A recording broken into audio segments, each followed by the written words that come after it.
Pompeo says President Trump helped change the world's view of the Chinese Communist Party, and there's no going back. For years, Chinese dissidents have been sounding alarm bells in the U.S. and around the world about the Chinese Communist Party, its grave human rights violations, and the nature of the regime. We looked past them. We had other challenges. We were involved in a very serious counterterrorism campaign, appropriately so, and we took our eye off this enormous threat. Now it's now upon us. It's now inside the gates. The Chinese Communist Party is here in America. Secretary of State Mike Pompeo told the Epoch Times' Yanya Kellick that the CCP's influence is now inside the American government, research institutions, and schools. For a long time, America's leaders denied that this was taking place. So I think people couldn't see it or feel it, or their leaders were telling them, no, it's okay if they steal millions of jobs from people in Kansas or Iowa who invented something, or they steal some technology invented in the Silicon Valley or in the Boston corridor. American leaders said, that's okay, we're going to go make a pretty penny. Don't worry. He said President Donald Trump understood the failure of the 50 years engagement policy from the outset. His administration fundamentally changed the American stance on China.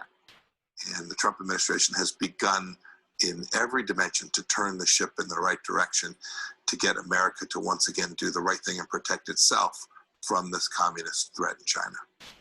Before being elected, Trump's TV career often featured comments on China. I said that China is taking advantage and abusing us. They are taking tremendous numbers of our jobs. They're making our products. We are rebuilding China. He has described the Trump administration's China policy as distrust and verify, compared to Ronald Reagan's Soviet Union policy of trust but verify. Every experience I've had in my 6 years as a member of Congress and now 4 years serving in the Trump administration would suggest that anything but distrusting anything that comes from the Chinese Communist Party is folly. They've broken promise after promise after promise, not just promises to the United States, promises to the world, promises to the people of Hong Kong, promises to their own people in mainland China, a promise to President Obama that says they wouldn't militarize the South China Sea. Time after time after time. The Chinese Communist Party promises that if they have a virus problem that they'll disclose it. The list is endless. They still, to this day, haven't allowed the World Health Organization to begin its investigation of where this virus emanated from, and yet they promised they would.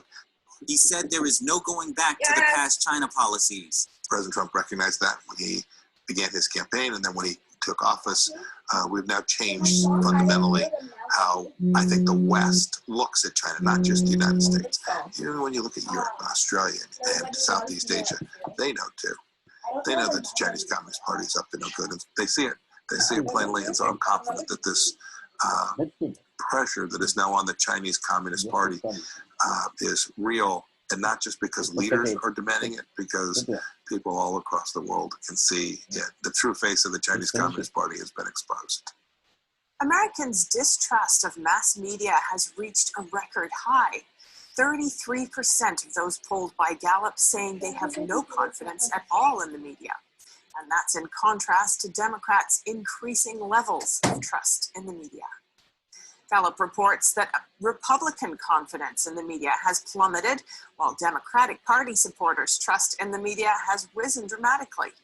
Democrats' trust over the preceding 4 years has been among the highest Gallup has measured for any party in the past 2 decades. The partisan divide over the reliability of the media swelled to a record 63 points.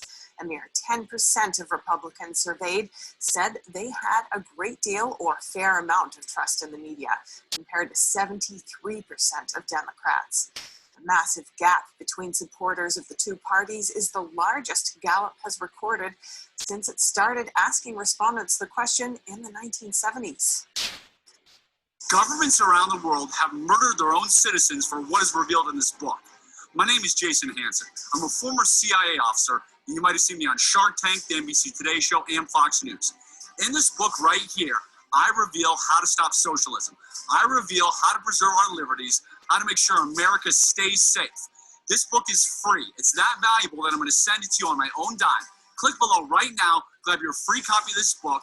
You're going to learn what spies do all over the world to stop horrible things from happening, to stop socialism.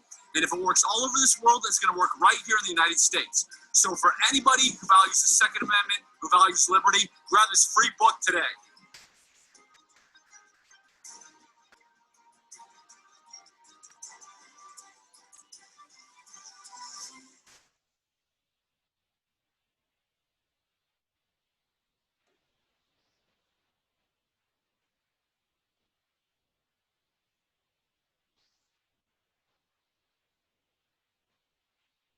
It survived the Great Fire of London in 1666 and the bombings of World War I and World War II.